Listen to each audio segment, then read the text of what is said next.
नमस्कार साथियों, मैं अनीता श्रीवास्तव आपका हार्दिक अभिनंदन करती हूँ। श्रीमद् वाल्मीकि रामायण में आज का प्रसंग है विश्रवा से वैश्रवण की उत्पत्ति, उनकी तपस्या, वर प्राप्ति तथा लंका में निवास। पुलत्स्य के पुत्र मुनिवर विश्रवा थोड़े ही समय में पिता की भांति तपस्या में संलग्न हो गए।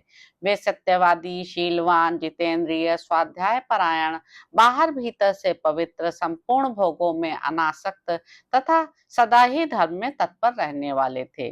विश्रवा के इस उत्तम आचरण को जानकर महामुनि भरद्वाज ने अपनी कन्या का, जो देवांगना के समान सुंदरी थी, उनके साथ विवाह कर दिया। धर्म के ज्ञाता मुनिवर विश्रवा ने बड़ी प्रसन्नता के साथ धर्मानुसार भरद्वाज की कन्या का पाणी ग्रहण किया और प्रजा का हित चिंतन करने वाली बुद्धि के द्वारा लोक कल्याण का विचार करते हुए उन्होंने उसके गर्भ से एक अद्भुत और पराक्रमी पुत्र उत्पन्न किया। उसमें सभी ब्राह्मणोचित गुण विद्यमान थे। उसके जन्म से पितामह पुलत्स्य मुनि को बड़ी प्रसन्नता हुई। उन्होंने दिव्य दृष्टि से देखा, इस बालक में संसार का कल्याण करने की बुद्धि है तथा यह आगे चलकर धनाध्यक्ष होगा। तब उन्होंने बड़े हर्ष से भरकर देवर्षियों के साथ उसका नामकरण संस्कार किया। वे बोले, विश्रवा का यह पुत्र विश्रवा के ही समान उत्पन्न हुआ है, इसलिए यह वैश्रवण नाम से विख्यात होगा।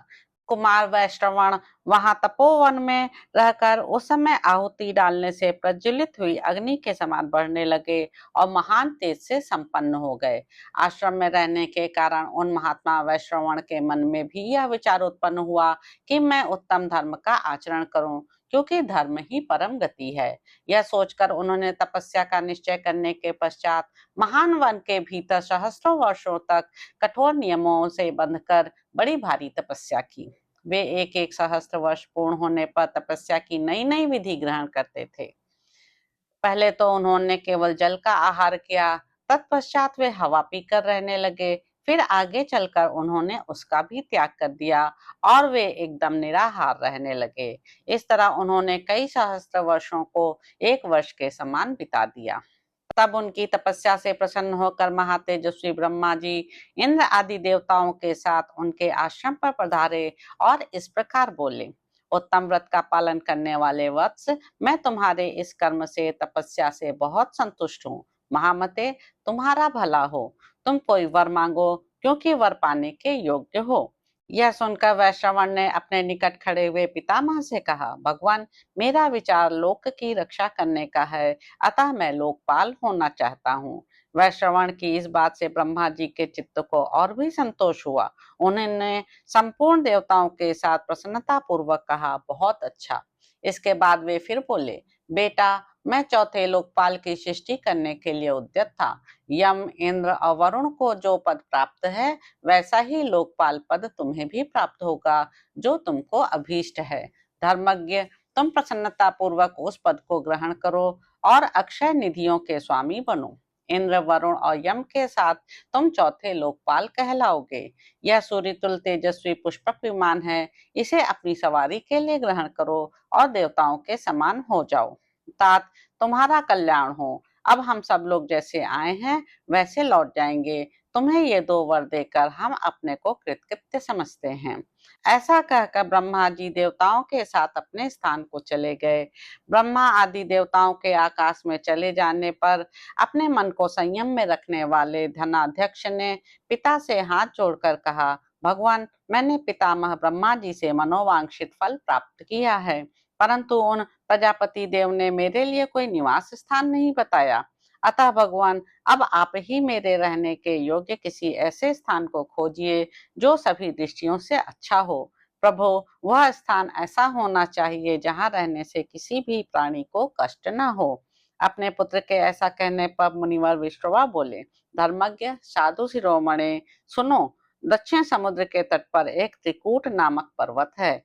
उसके शिखर पर एक विशाल पुरी है, जो देवराज इंद्र की अमरावती पुरी के समान शोभा पाती है। उसका नाम लंका है। इंद्र की अमरावती के समान उस रमणीय पुरी का निर्माण विश्वकर्मा ने राक्षसों के रहने के लिए किया है। बेटा, तुम्हारा कल्याण हो। तुम निसंदेह उस लंकापुरी में ही जाकर रहो। उसकी चारदीवारी सोने की बनी हुई है, उसके चारों ओर चौड़ी खाइयां खुदी हुई हैं और वह अनेकानेक यंत्रों तथा शस्त्रों से सुरक्षित है। वह पुरी बड़ी ही रमणीय है। उसके फाटक सोने और नीलम के बने हुए हैं।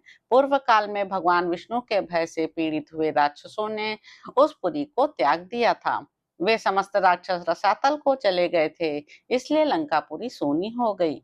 इस समय भी लंकापुरी सूनी ही है, उसका कोई स्वामी नहीं है। अतः बेटा, तुम वहां निवास करने के लिए सुखपूर्वक जाओ। वहां रहने में किसी प्रकार का दोष या खटका नहीं है। वहां किसी की ओर से कोई विघ्न बाधा नहीं आ सकती। अपने पिता के इस धर्मयुक्त वचन को सुनकर धर्मात्मा वैश्रवण ने त्रिकूट पर्वत के शिखर पर बनी हुई लंकापुरी में निवास किया। उनके निवास करने पर थोड़े ही दिनों में वह पुरी सहस्त्रों हिष्ट पुष्ट राक्षसों से भर गई। उनकी आज्ञा से वे राक्षस वहां आकर आनंद पूर्वक रहने लगे। समुद्र जिसके लिए खाई का काम देता था, उस लंका नगरी में विश्रवा के धर्मात्मा पुत्र वैश्रवण राक्षसों के राजा हो बड़ी प्रसन्नता के साथ निवास करने लगे। धर्मात्मा धनेश्वर समय समय पर पुष्पक विमान के द्वारा आकर अपने माता पिता से मिल जाया करते थे। उनका हृदय बड़ा ही विनीत था। देवता और गंधर्व उनकी स्तुति करते थे। उनका भव्य भवन अप्सराओं के नृत्य से सुशोभित होता था। वे धनपति कुबेर अपनी किरणों से प्रकाशित होने वाले सूर्य की भांति सब ओर प्रकाश बिखेरते हुए अपने पिता के समीप गए। तो इस प्रकार साथियों, उत्तरकांड में निहित तीसरा सर्ग यहाँ पर समाप्त होता है। इसके अगले अंक में आप जानेंगे कि राक्षस वंश का वर्णन, हेति, विद्युतकेश और सुकेश की उत्पत्ति। तो अब आपसे अगले अंक में मुलाकात होगी। मेरे YouTube चैनल संवाद विद अनीता को लाइक करें, शेयर करें, सब्सक्राइब करें। धन्यवाद साथियों।